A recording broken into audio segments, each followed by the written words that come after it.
Hello everyone, how are you doing? This is MD Tech here with another quick tutorial. In today's tutorial, I'm going to show you guys how to go about resolving if you are trying to password protect your screensaver on your Windows 10 computer. So this should be a pretty straightforward process here, guys, and without further ado, let's go ahead and jump right into it. So all you have to do is right click on a blank area on your desktop and select personalize. Select lock screen on the left side.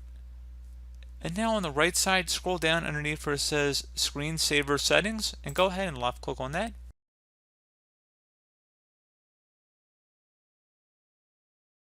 There's an option here where it says on Resume Display Logon Screen. So if you want to either enable or disable that, you can just make that selection here.